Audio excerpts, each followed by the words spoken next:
உங்கள ஒருவனா உங்ககிட்ட உரிமையோடு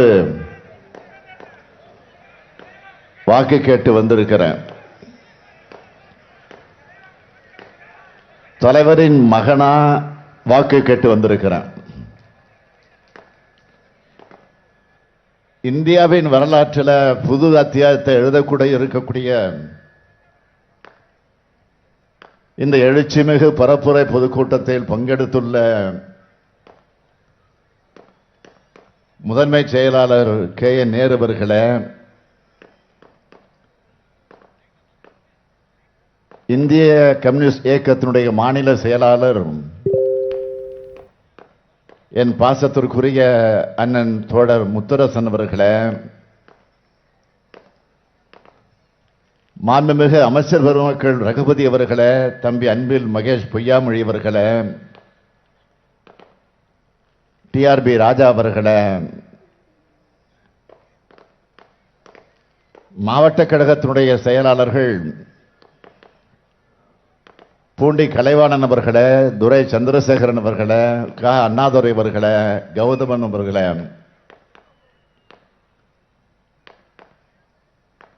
முன்னாள் ஒன்றிய அமைச்சர் என்னுடைய அன்பிற்கினிய சகோதரர் பழனி மாணிக்கம் அவர்களே, மூவேந்தர் முன்னேற்ற கழகத்தினுடைய தலைவர் என் அன்பிற்குரிய சகோதரர் ஸ்ரீதர் வாண்டியார் அவர்களே, டெல்லி பிரதிநிதி சகோதரர் AKS விஜயன் அவர்களே, தாட்கோ சேர்மன் மதிவாணன் அவர்களே, சட்டமன்ற உறுப்பினர்கள் TKG நீலமேகம் அவர்களே, அசோக்குமார் அவர்களே, நாகை மாலி அவர்களே, மாரிமுத்து அவர்களே, முன்னாள் இந்நாள் சட்டமன்ற உறுப்பினர்களே, ஒருங்கிணைந்த தஞ்சை திருவாரூர் நாகை மாவட்ட கழக நிர்வாகிகளே, உள்ளாட்சி அமைப்பினுடைய பிரதிநிதிகளே, தஞ்சாவூர் நாடாளுமன்ற தொகுதியினுடைய வேட்பாளர் தம்பி முரசொலி அவர்களே, நாகை நாடாளுமன்ற தொகுதியினுடைய வேட்பாளர் தோழர் வை செல்வராஜ் அவர்களே, இந்தியா கூட்டணி கட்சிகளின் நிர்வாகிகளே, தொண்டர்களே, பத்திரிகை மற்றும் ஊடகத்துறையை சார்ந்த நண்பர்களே, தோழர்களே, என் உயிரோடு கலந்திருக்கக்கூடிய தலைவர் கலைஞர் அவர்களின் உயிரினும் உயிரான அன்பு உடன்பிறப்புகளே, எல்லோருக்கும் என் மாலை வணக்கம். என் உரையை தொடங்குவதற்கு முன்பு இந்த பிரச்சார பொதுக்கூட்டத்தை பிரம்மாண்டமாக மாநாடு போல் ஏற்பாடு செஞ்சிருக்கும் ஆற்றல் மிகு பொறுப்பு அமைச்சர்கள், மாவட்ட செயலாளர்கள், நிர்வாகிகள் என அனைவருக்கும் என்னுடைய மனம் நிறைந்த பாராட்டுக்கள், வாழ்த்துக்கள். இந்திய நாடாளுமன்றத்திற்கு ஏப்ரல் 19ஆம் தேதி முதல் கட்டமாக தேர்தல் நடக்க இருக்கு. தஞ்சை தொகுதி வாக்காளர்கள் நாம் வெற்றி வேட்பாளர் முரசொலிக்கு உதயசூரியன் சின்னத்தில் வாக்களிக்கணும். முரசொலியை படிச்சு வளர்ந்தவன் நான். இன்னைக்கு முரசொலிங்கிற பேர்ல வேட்பாளராக இருக்கக்கூடிய அவருக்கு வாக்கு கேட்க வந்திருக்கிறேன். முரசொலி தலைவருடைய மூத்த பிள்ளை. அந்த மூத்த பிள்ளைக்கு வாக்கு கேட்க உங்க வீட்டு பிள்ளையான இந்த ஸ்டாலின் வந்திருக்கிறார்.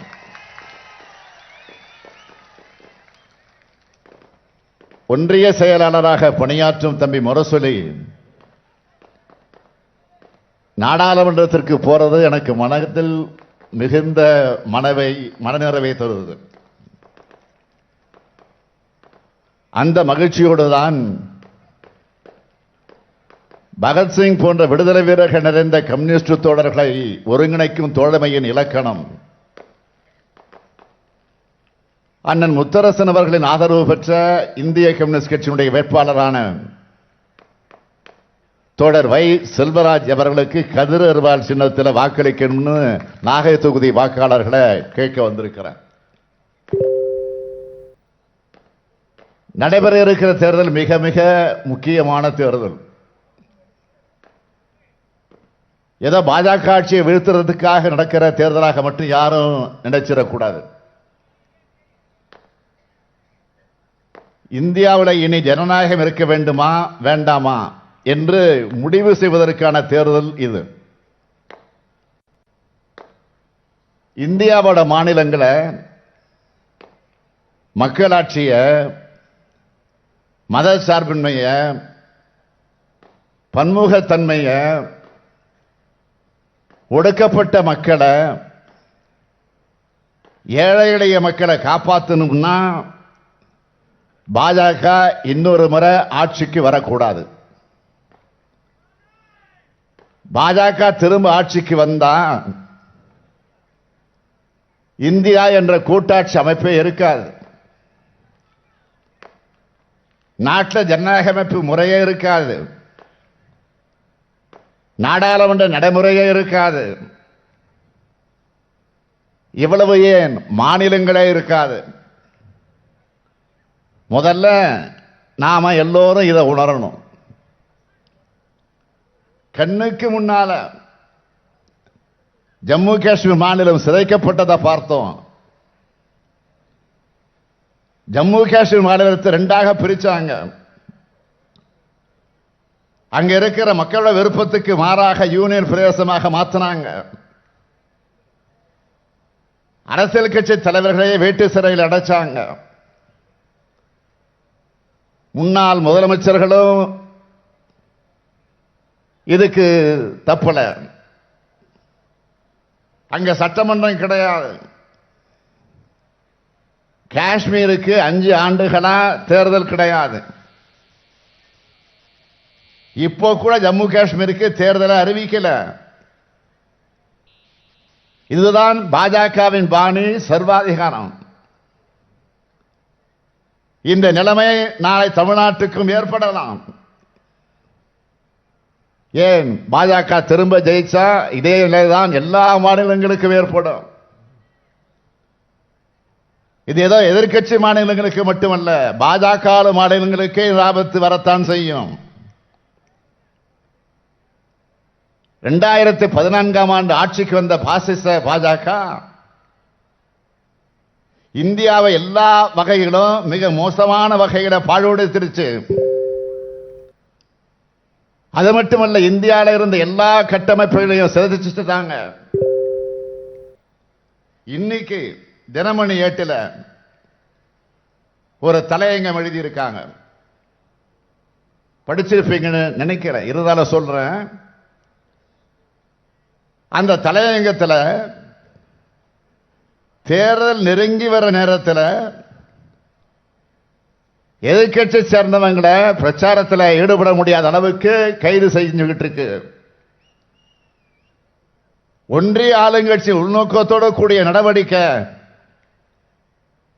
பல்வேறு வழக்குகளில் இருந்து விடுபட பாஜக கட்சிக்கு மாறினவங்க மேல சட்டம் தன்னுடைய கடமையை செய்ய மறுக்கிறதுக்கு காரணம் என்னன்னு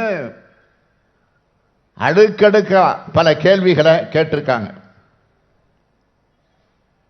இந்த தலையங்கத்துக்கு அவங்க வச்சிருக்கக்கூடிய தலைப்பு என்ன தெரியுமா? அழுகுணி ஆட்டம். எந்த விதமான குற்ற உணர்ச்சி இல்லாம ஜனநாயகத்திற்கு விரோதமான அத்தனை செயல்களை செஞ்சிட்டு பாஜக ஆடுற ஆட்டத்துக்கு பேர் தான் அழுகுணி ஆட்டம். தன் கையில் கிடைச்ச அதிகாரத்தை பிரதமர் நரேந்திர மோடி தவறாக பயன்படுத்தி எதிர்க்கட்சிகளை அழிக்க முயல்வது மட்டுமல்ல, நாட்டையே நாசம் பண்ணிட்டார். இனி மோடி ஆட்சி தொடர்வது தமிழ்நாட்டுக்கு அழிவு,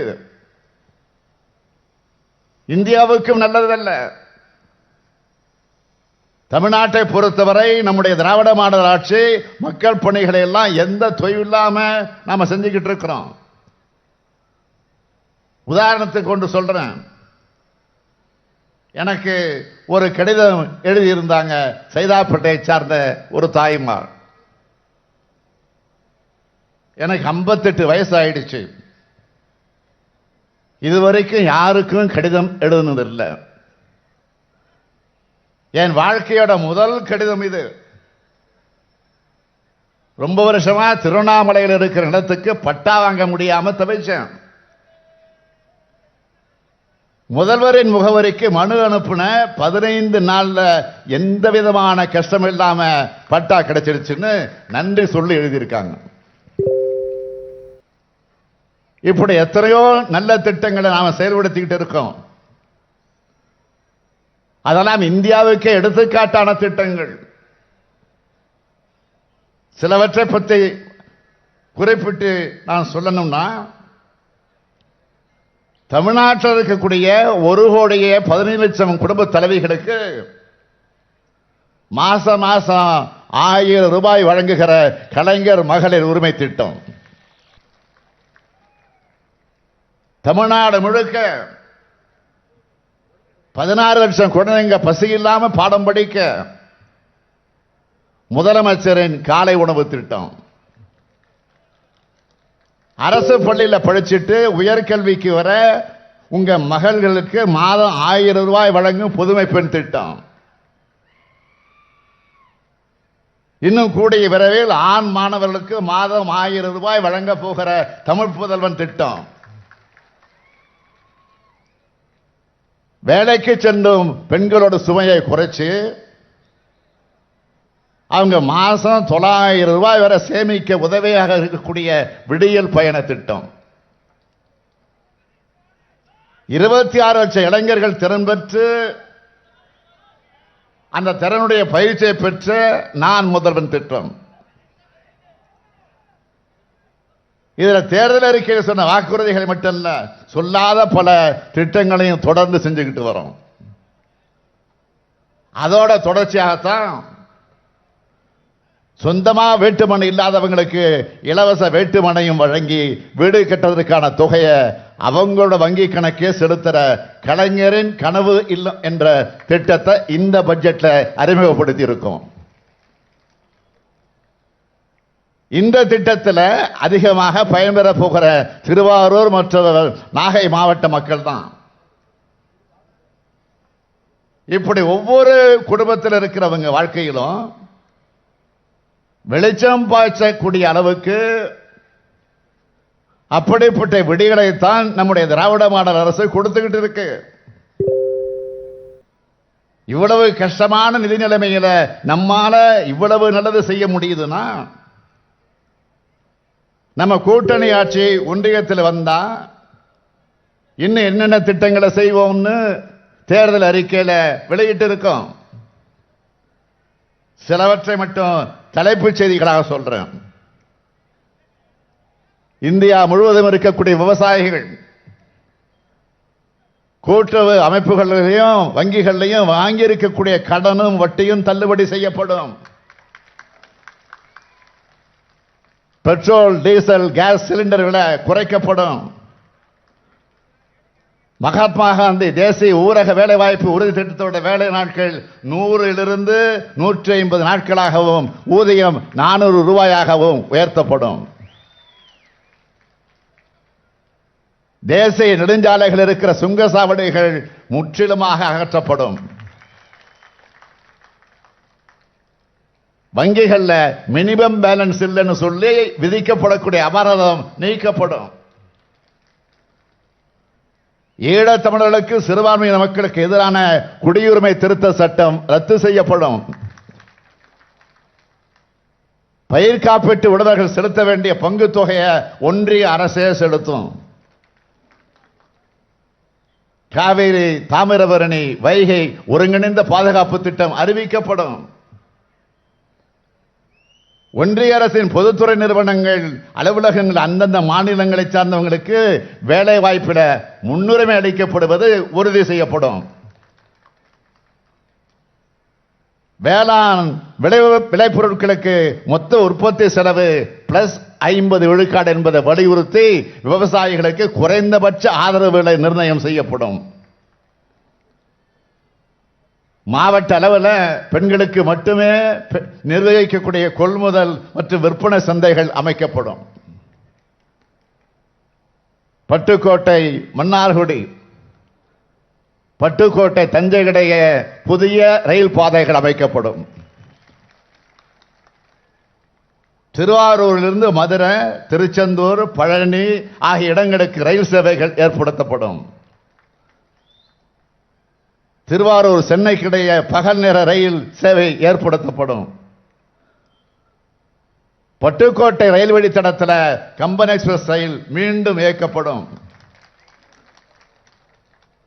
திருவாரூர்ல தேசிய வேளாண் ஆராய்ச்சி மையம் அமைக்கப்படும். நாகை பகுதியில் சரக்கு பெட்டக துறைமுகம் அமைக்க ஆவணம் செய்யப்படும். மீனவர்களுக்கு வாழ்வாதார உதவித்தொகையா ஏக்கர் சீற்றங்களை ஏற்படக்கூடிய நேரத்தில் நாளொன்றுக்கு 500 ரூபாய் இழப்பீடா வழங்கப்படும். இப்படி இந்தியா கூட்டணி அமைச்சதும் ஒட்டுமொத்த இந்தியாவுக்கு என்ன செய்ய போகிறோம், தமிழ்நாட்டுக்கு என்ன செய்ய போகிறோம்னு நான் வெளியிட்ட திராவிட முன்னேற்ற கழகத்தோட தேர்தல் அறிக்கையை எல்லோரும் பார்த்திருப்பீங்க. திமுகவை பொறுத்த வரைக்கும் சொல்வதைத்தான் செய்வோம், செய்வதைத்தான் சொல்வோம், இதுதான் வரலாறு.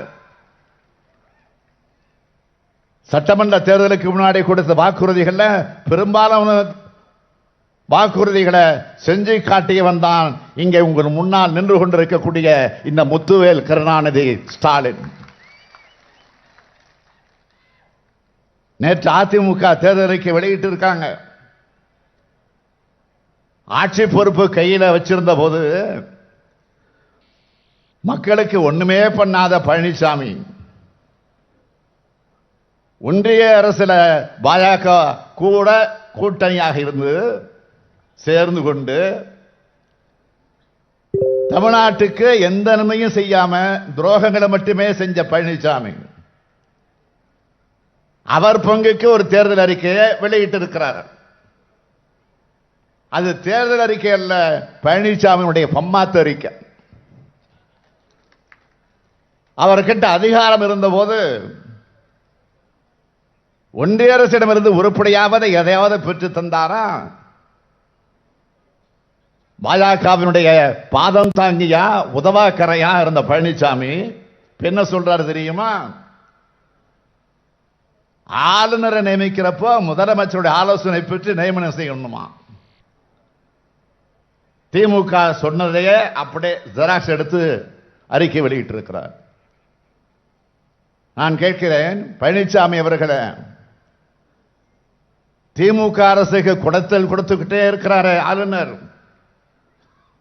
அவரை கண்டிச்சு ஒரு நாளாவது ஒரு அறிக்கையாவது விட்டிருக்கீங்களா? இல்லையே. அதிமுக ஆட்சியில் ஆளுநர் ஆய்வுக்கு போறேன்னு கிளம்பினப்போ அவருக்கு எதிராக போராட்டம் நடத்தின இயக்கம் தான் திராவிட முன்னேற்ற கழகம். மறந்துடாதீங்க. தொல்லை தரதையே தன்னோட அன்றாட பணியா வச்சிருக்கக்கூடிய ஆளுநருக்கு எதிராக இப்பவும் உச்சநீதிமன்றம் வரைக்கும் போய் போராடுகிறது திமுக. கைகட்டி வாய்மூடி முதுகுடைந்து பாதம் தாங்கும் பழனிசாமி அவர்களே, உங்களுக்கு வீர வசனங்கள் தேவைதானா? மோடி அரசு கொண்டு வந்த குடியுரிமை திருத்த சட்டத்தில் இலங்கை தமிழர்கள் சேர்க்கப்படல. அந்த சட்டத்தை ஆதரிச்சு நாடாளுமன்றத்தில் அதிமுக ஓட்டு போட்ட காரணத்தால் தான் அந்த சட்டமே இன்னைக்கு அமலுக்கு வந்திருக்கு. குடியுரிமை திருத்த சட்டம் வர காரணமாக இருந்துட்டு இலங்கை தமிழர்களுக்கான இரட்டை குடியுரிமை கொண்டு வருவோம்னு சொல்றதுக்கும் பேர் என்ன? பித்தலாட்டம் தான். அடுத்து ஒன்று சொல்றாரு, மதுரையில் நிறுவப்பட இருக்கும் எய்ம்ஸ் மருத்துவமனையை உடனடியாக மக்கள் பயன்பாட்டுக்கு கொண்டு வர துரித நடவடிக்கை எடுக்கப்படுமா? என்ன நாடகம் இது? பழனிசாமி சொல்றாரு. 2019ஆம் ஆண்டு நாடாளுமன்ற தேர்தல் நேரத்தில் எய்ம்ஸ் திறப்பு விழா மோடி அப்படின்னு தலைப்பு போட்டு அந்த பிரதமர் மோடி அவர்கள் பட்டனை அழுத்தினப்போ பக்கத்தில் உட்கார்ந்து கை தட்டுனீங்களா? அதற்கு பிறகு ஏன் சமைக்காம ஏன் இழுத்தடிச்சுக்கிட்டே இருக்கீங்கன்னு ஒரு முறையாவது ஒன்றிய அரசோட கதவை தட்டி இருப்பீங்களா? இவ்வளவு ஆண்டுகளாக இது எதையும் செய்யாம இப்ப நீங்க போடுற இந்த பகல் வேஷம் பாஜகவுக்கான பசப்பு நாடகம் தான் மக்கள் நல்லா உணர்ந்திருக்கிறாங்க. இங்க இவர் இப்படின்னா ஆட்சிக்கு வர்றதுக்கு முன்ன 2014ஆம் ஆண்டுல மோடி கொடுத்த வாக்குறுதிகள் எதையாவது நிறைவேற்றினாரா? இல்ல. கருப்பு பணத்தை மீட்டுக்கிட்டு 15 லட்சம் ரூபாய் வரை இந்தியர்களுக்கு தருவேன் அப்படின்னு சொன்னார, தந்தாரா? 15 லட்சம் வேணா 15,000 தந்தாரா? 15,000 வேணா ஒரு 15 ரூபாயாவது தந்தாரா? இதை கேட்டா உள்துறை அமைச்சர் பேட்டியில சொல்றாரு, அது சும்மா தேர்தலுக்காக சொன்னோம்னு சொல்லி முடிச்சிட்டார். அடுத்து ஒண்ணு சொன்னாங்க, ஆண்டுக்கு 2 கோடி இளைஞர்களுக்கு வேலை வாய்ப்பு தருவோம்னு சொன்னாங்க. வேலை வாய்ப்பை உருவாக்குனாங்களா? இல்லையே. படிச்ச இளைஞர்கள் பகோடா வைக்கலாம்னு பிரதமர் பேசினார். அடுத்து விவசாயிகளுக்கு முக்கியமா ஒன்று சொன்னார், உழவர்களின் வருமானத்தை 2 மடங்கு ஆக்குவேன்னு சொன்னார். ஆச்சா? இல்ல. 3 வேளாண் சட்டங்களை கொண்டு உழவர்கள் வயிற்றில் அடிச்சாங்க. இதெல்லாம் சொன்னப்போ பாதம் தாங்கி பழனிசாமி என்ன சொன்னார்? விவசாயிகள் யாரும் பாதிக்கப்பட மாட்டாங்க, நான் அவங்களோட விவாதம் நடத்த தயார்னு சொன்னார். நானும் ஒரு விவசாயின்னு பச்சை துண்டு போட்ட பச்சை துரோகம் செஞ்சவர் தான் பழனிசாமி அவர்கள். 3 வேளாண் சட்டத்துக்கு எதிராக 1.5 ஆண்டு காலம் உழவர்கள் தலைநகர் டெல்லிக்கு போராடினாங்கல்ல. வெயிலையும் கடும் குளிரிலையும் படுத்திருந்து உழவர்கள் ஏராளமான பேர் பலியானாங்களே. அவங்களை எல்லாம் வகையிலும் சித்திரவதை செஞ்சது பாஜக அரசு.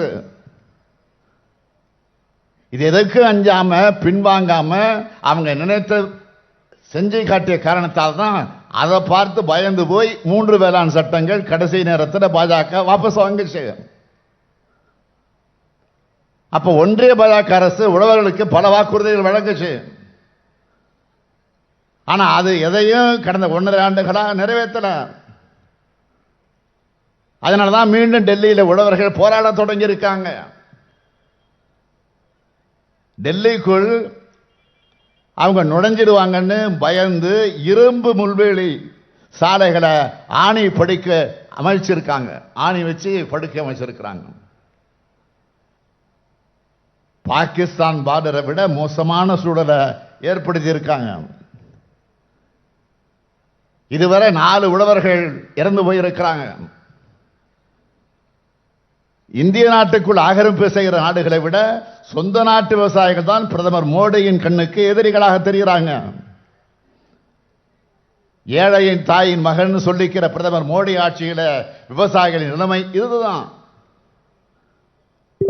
தமிழ்நாட்டு உழவர்களையாவது நிம்மதியாக இருக்க விட்டாரா பிரதமர் மோடி? அதுவும் இல்லை. காவேரி பிரச்சனையில பாஜகவும் அதிமுகவும் செஞ்ச துரோகங்களை டெல்டா மாவட்டத்தை சார்ந்த உங்களால் மறந்திருக்க முடியாது.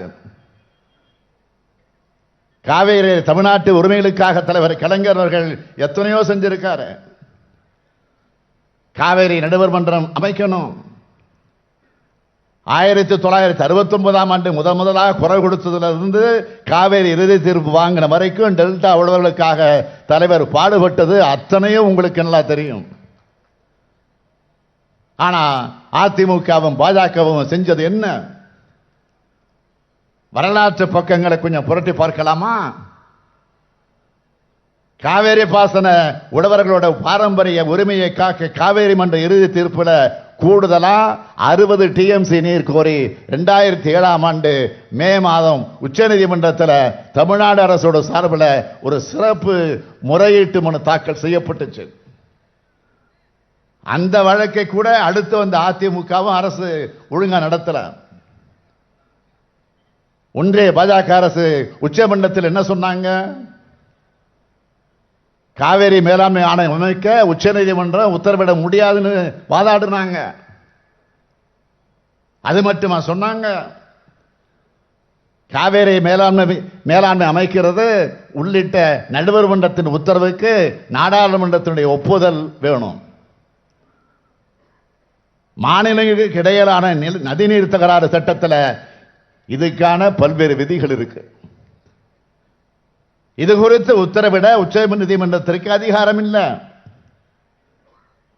எனவே உச்சநீதிமன்றம் இந்த உத்தரவை திரும்ப பெறணும்னு சொல்லி உச்சநீதிமன்றத்தில் மனு போட்ட அரசு ஒன்றிய பாஜக அரசு. இந்த விவகாரத்தில் நீங்க தலையிட வேண்டாம், நாங்க பார்த்துக்கிறோம் ஒன்றிய அரசு வழக்கறிஞர் உச்சமன்றத்தில் சொன்னார். அதிகாரம் உண்டுன்னு சொல்லி காவேரி உரிமையை நிலைநாட்டினது உச்சநீதிமன்றம் தான். நடுவர் மன்றத்தோட இறுதி தீர்ப்பை உறுதி செஞ்சு 2018ஆம் ஆண்டு உச்சநீதிமன்றம் தீர்ப்பளித்தது.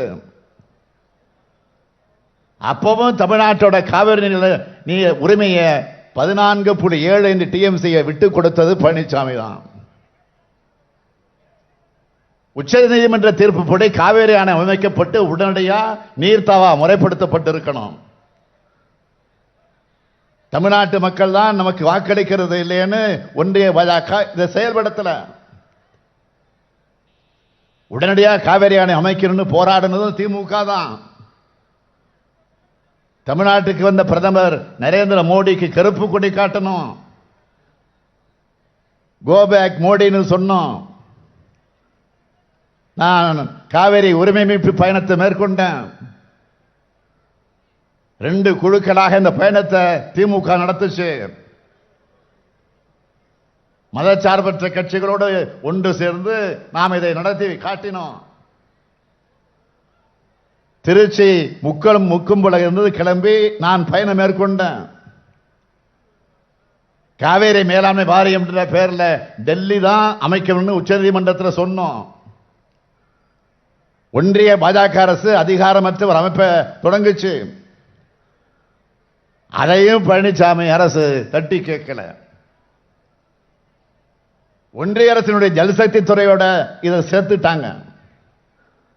அதையும் பழனிசாமி அரசு தட்டி கேட்கல.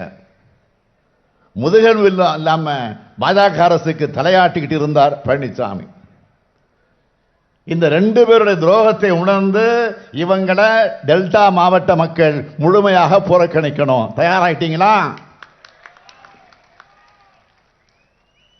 ஆனா இப்ப தேர்தல் பிரச்சாரத்திற்காக தமிழ்நாட்டுக்கு வரும் பிரதமர் வாயால வடை சுட்டு இருக்கிறார். வார்த்தைகளால வடை சுடுறதில் வல்லவர் பிரதமர் மோடி. வெறுங்கையில முழம்புறதும் அவருக்கு கைவந்த கலை. தமிழ்நாட்டில் பல பகுதிகளில் வரலாறு காணாத மழை பெஞ்சு கடந்த டிசம்பர் மாதம் பெரும் வெள்ள சேதம் ஏற்பட்டுச்சு. பல மாசம் ஆச்சு. இதுவரை நிவாரண நிதியா ஒரு சல்லி காசு கூட ஒதுக்கல பாஜக அரசு. நிவாரணம் மற்றும் மறுசீரமைப்பு பணிகளுக்காக 37,000 கோடி ரூபாய் நிதி கேட்டோம். 1 பைசா கூட வரல. பாதுகாப்பு அமைச்சர் வந்து பார்த்தார், தரதா சொன்னார், தரல. நிதியமைச்சர் வந்து பார்த்தார், தரதா சொன்னார், தரல. ஒன்றிய குழு வந்து பார்த்து வாங்கி தரதாக சொன்னாங்க, தரல. தமிழ்நாட்டு எம்பிக்கள் உள்துறை அமைச்சரை டெல்லிக்கு போய் சந்திச்சாங்க. அவரும் தரதா சொன்னார், தரல. ஏன் தரல? தமிழ்நாட்டுக்கு தர்றதுக்கு அவங்களுக்கு மனசு இல்லை. சமீப காலமாக தமிழ்நாட்டுக்கு வரக்கூடிய பிரதமர் பாதிக்கப்பட்ட மக்களுக்கு நிவாரணத் தொகை அறிவிச்சிருந்தா பாராட்டி இருக்கலாம். தமிழ்நாட்டுக்கு எதையும் தராத மோடிக்கு தமிழ்நாட்டு மக்களும் தங்களுடைய வாக்கையும் தரமாட்டாங்க. தமிழ்நாட்டுக்கான சிறப்பு திட்டங்களை எதையும் வழங்காத மோடிக்கு தமிழ்நாட்டு மக்கள் வாக்களிக்க மாட்டாங்க என்பதுதான் உண்மை. இது மோடிக்கும் தெரியும். அதனால்தான் திமுக மேல அளவுக்கு அதிகமான ஆத்திரத்தை கொட்டுகிறார். மாநிலமாக போய் திமுக விமர்சிச்சார். இப்ப தமிழ்நாட்டுக்கு வந்து அதே பல்லவியை பாடுறாரு. திமுக மேல ஏன் அவருக்கு கோபம் வந்துச்சு? இந்தியா முழுவதும் பாஜகவுக்கு எதிராக தனித்தனியா இயங்கி வந்த கட்சிகளை ஒருங்கிணைக்க நான் காரணமாக இருந்தேங்கிற ஆத்திரத்தில் திமுகவை இன்றைக்கு விமர்சிச்சுட்டு இருக்கிறார். தன்னை எதிர்க்க யாரும் இல்லைன்னு இருந்தவருடைய பழப்ப இந்தியா கூட்டணி கெடுத்துடுச்சு. எதிர்கட்சிகள் ஒன்று சேருதுன்னு கனவுலகத்தில் இருந்த மோடியின் தூக்கத்தை இந்தியா கூட்டணி கலைச்சிடுச்சு. தூக்கத்திலிருந்து எழுந்து திமுகவை தரக்குறைவாக பேசுகிறார். அது பற்றி எங்களுக்கு கவலை இல்லை. இதுபோல எத்தனையோ ஏச்சுக்கள், ஏளனங்கள், அரட்டல்கள், மிரட்டல்களை பார்த்து பழக்கப்பட்டவங்க நாங்க. வசவுகளை வாங்கி உரம் பெற்றவங்க நாங்க. கலைஞர் ஸ்டைலில் சொல்லணும்னா பிரதமர் மோடி அவர்களை நாங்கள் தென்றலை தீண்டியதில்லை, ஆனால் தீயை தாண்டி இருக்கிறோம். கருப்பு சிவப்பு கொடியை கையிலேந்தி வர திராவிட முன்னேற்ற கழக உடன்பிறப்ப இன்னும் தீவிரமா வேலை செய்ய வைக்கிறது இந்த எதிர்த்தாக்குதல் தான். எதிர்த்தாக்குதல் வந்தாதான் திமுக தொண்டர்கள் உற்சாகத்தோடு வெறியோடு களப்பணி ஆற்றுவாங்க. இவ்வளவு நாளா நான் உங்களை உசுப்பி விட்டு உற்சாகப்படுத்தி வந்தான். நம்முடைய தமிழ்நாட்டில் இருக்கக்கூடிய ஆளுநர் RN ரவி அவர்கள், அவருக்கு நேற்று முன்தினம் உச்சநீதிமன்றம் கடுமையான வார்த்தைகளால் எச்சரிக்கை கொடுத்திருக்கு. உச்சநீதிமன்றத்துடைய தீர்ப்பையும் அரசியலமைப்பையும் அவமதிச்சா அதை பார்த்துட்டு நாங்கள் சும்மா இருக்க மாட்டோம், மாண்புமை நீதியரசர்கள் சொல்லி இருக்காங்க. இதுவரை எந்த ஆளுநரும் உச்சநீதிமன்றத்தால் இந்த அளவுக்கு கண்டனத்துக்கு உள்ளாகி இருப்பார்களா என்பது சந்தேகம். வெக்கம், மானம், சூடு, சுரணம் இருந்தாலும் ராஜினாமா செஞ்சுட்டு போயிருக்கணும்.